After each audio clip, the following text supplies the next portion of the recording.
De la historia del cine sin ningún género de dudas. Vamos a ver, murieron con las botas puestas de Raoul Walsh. Y digo esto porque en cualquier lista que yo he hecho a lo largo de mi vida de cinéfilo siempre he incluido esta película. Por supuesto que de Raoul Walsh se pueden incluir esta y otras 10 más o 12 más o muchas más, pero a niveles ya muy personales para mí es no ya la mejor película de Raoul Walsh, sino una de las más hermosas películas que yo he visto en mi vida. Es un western excepcional y desde la primera vez que la vi de niño y nunca he olvidado esa visión con todo el patio de butacas y toda la parte de arriba, que es donde yo estaba pataleando el Gary Owen. Yo creo que esos son momentos que me los llevaré siempre. En esta película hay muchísimos, docenas de momentos increíbles, pero yo creo que hay, por decir, 3. Uno, cuando se despiden los cadetes del norte y del sur de West Point.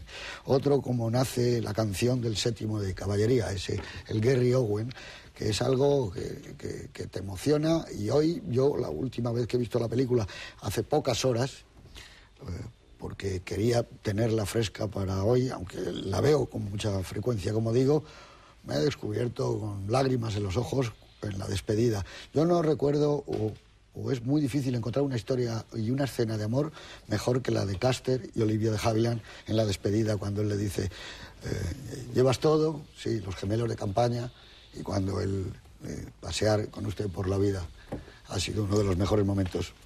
Y ella también dice, para mí también, con el final, y ella se desmaya.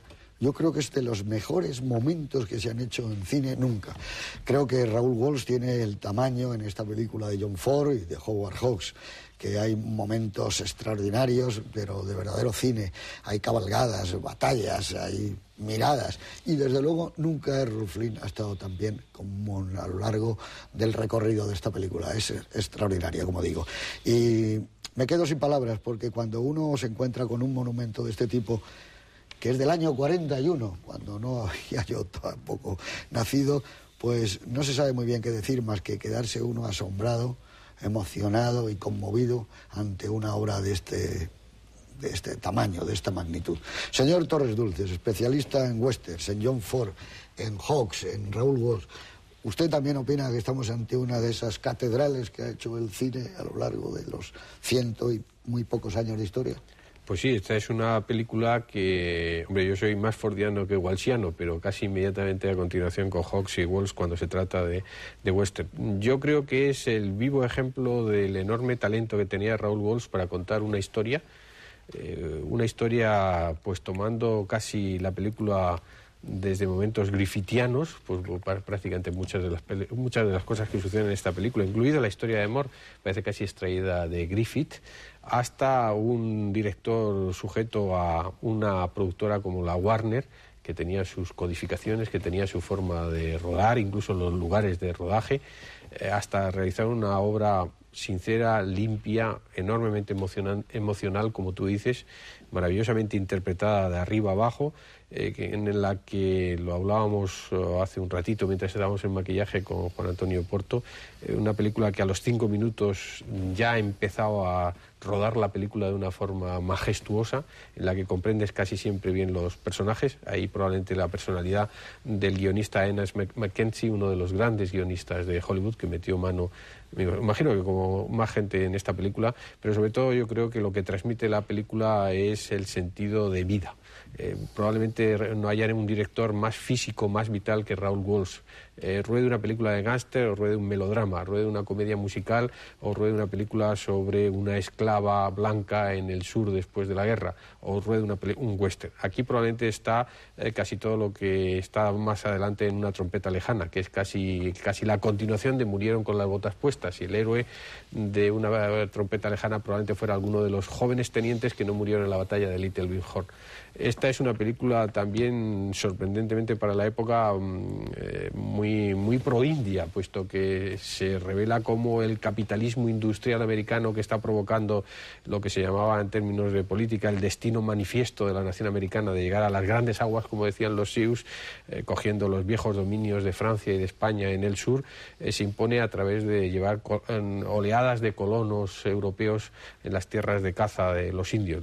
El maltrato de los indios es un hecho histórico, la invasión ficticia por el oro de las Black Hills, de las Colinas Negras. Esta no es una película sobre la historia de Custer y sobre la historia del oeste, evidentemente, es en la época en la que el cine era romance e ingenuidad en el mejor sentido de la expresión.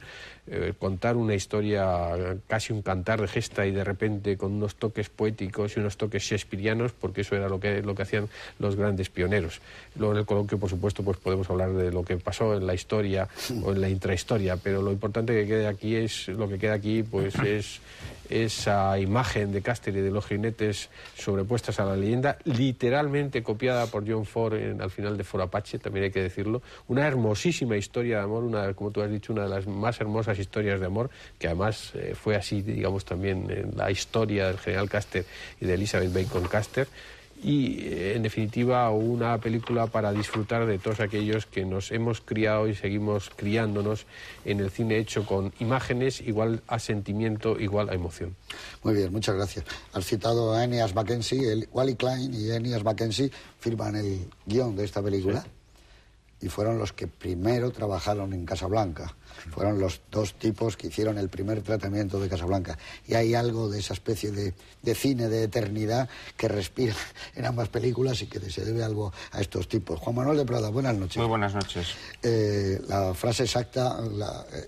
yo he dicho la del diálogo, ¿no? Pero la frase exacta que dice Rolf Flynn, que a mí me gustaría incluirla alguna vez si yo hago un libro o alguna cosa, era: pasear a su lado por la vida fue muy agradable, señora. Y eso es de Eneas Mackenzie, además.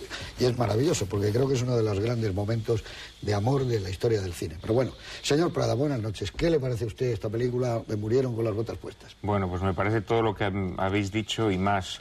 Fíjate, yo creo que esta es una película, uno de esos claros ejemplos de cómo el arte rectifica la historia y la sustituye, y al final la verdadera historia es la que nos transmite el arte.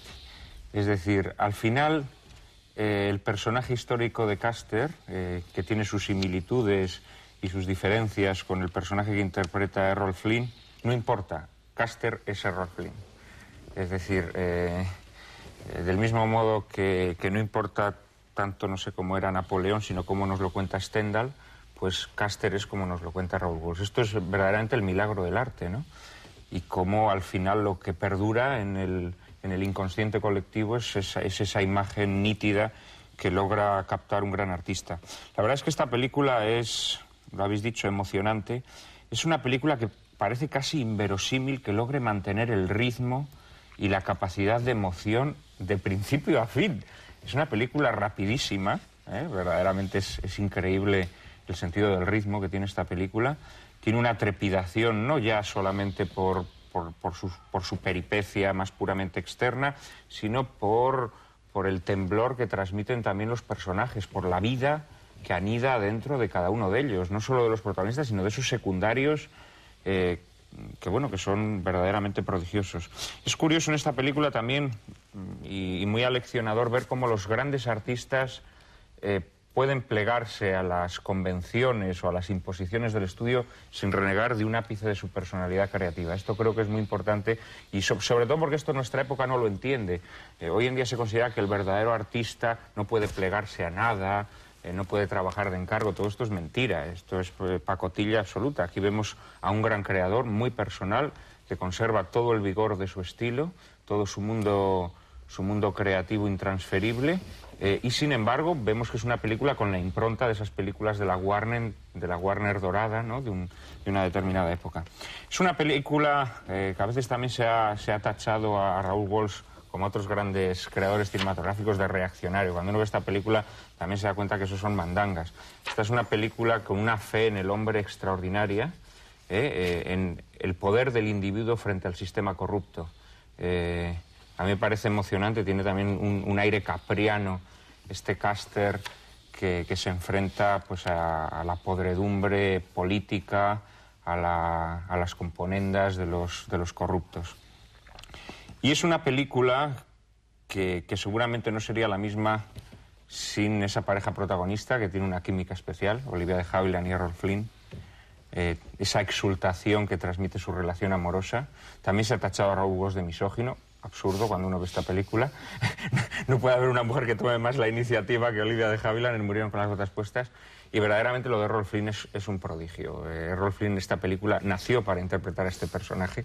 No se puede vestir un uniforme militar con mayor elegancia y prestancia con la que lo viste Errol Flynn, a pesar de que a veces se pone un poco hortera cuando imita a Murat al principio, o cuando encarga al sastre ese uniforme de fantasía, pero es que verdaderamente es que cómo se le pega el uniforme al cuerpo, es una cosa increíble.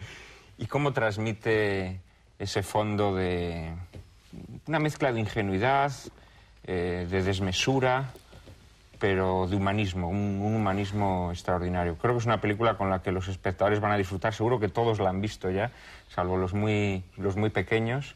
Yo creo que hoy los padres deben dejar a los hijos que vean esta película, deben dejarlos trasnochar un poco, porque se lo van a pasar.